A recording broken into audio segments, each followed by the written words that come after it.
Welcome to the 3D printer induction of the Prusa i3 Mk3 printer. Today we'll be discussing about the different parts and components this printer has. First, we'll start with the print bed, or otherwise known as the heater bed. This heater bed is usually made of aluminum or steel. It ensures that the first layer of filament, that is this, adheres properly on the print bed so that the print does not fail. Now, the print bed usually moves on the y-axis. That is the usual movement of the printer while it's printing whatever model we have given for print. The Prusa i3 Mk3 uses a mesh bed leveling system to maintain the correct distance between the nozzle and the bed across the entire surface. That's the print bed. Now we move on to the hot end.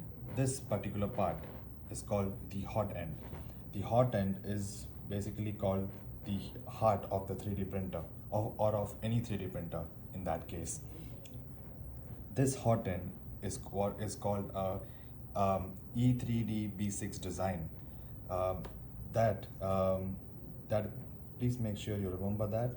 It's called the E3D B6 design, and it can reach up to temperatures of 300 degrees Celsius. This precision component melts the filament and extrudes through the nozzle. It consists of a heater block, a nozzle that is beneath, a thermistor that is inside, and a heat break. This nozzle that is there underneath comes in different sizes and from ranges of 0.25 millimeters to 0.8 millimeters, allowing for a versatile printing process. So that's the hot end. Now we move on to the LCD screen, the bright orange block that you see in the bottom. This is our LCD controller.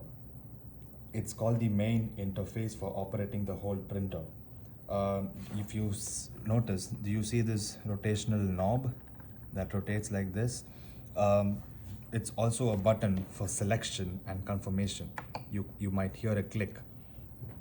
So this screen displays critical information. For example, the print progress, the temperatures, the position of the X, Y, Z axis, and literally anything and everything. You can just navigate through the menus, adjust settings, start or stop or pause prints, and this is the SD card which this printer reads. So any file that we want to print needs to be imported in this SD card and then just inserted here, and then you can navigate your way through the LCD screen and start your print. So that is the LCD screen. Now we will go to the filament sensor. Filament sensor is a very important part of this whole printer. This particular part is inside this block. It's not shown. This wire is what connects to the filament printer. Now, when the filament is inserted, it pushes a small metal ball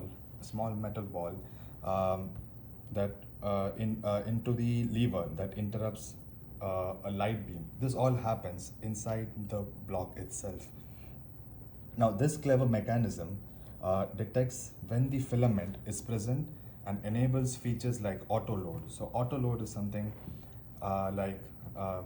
to explain it in regular terms, when we push the filament from here, what you can see that when the filament sensor senses that a filament is being pushed inside, it pulls the filament inside towards the nozzle.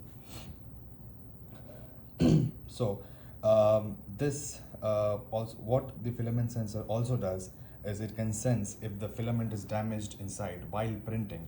So in that case, what happens is it eventually automatically pauses the print and prevents from the print to be damaged. That is the filament sensor. Now we go to stepper motors. These are called stepper motors. These axes you see are called stepper motors. What they do is we have X, Y, and Z axis for each stepper motors, and one for the extruder. what these stepper motors do is they provide precise movement throughout the print process. The X and Y motors handle horizontal movement, and the Z motor adjusts the height of the printer. And the extruder motor feeds filament into the hot end. That's the main part of the whole stepper motor of the printer. Now, if you see these orange parts in the printer, these basically mean that these are printed parts, and if these parts are damaged eventually, they can be replaced.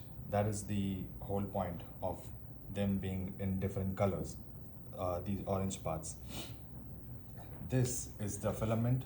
We put it on this hold axis. This particular part holds the filament onto place, and basically whenever the filament sensor pulls the filament in, this moves on the proper axis and makes sure that the filament does not entangle within itself and damage the print.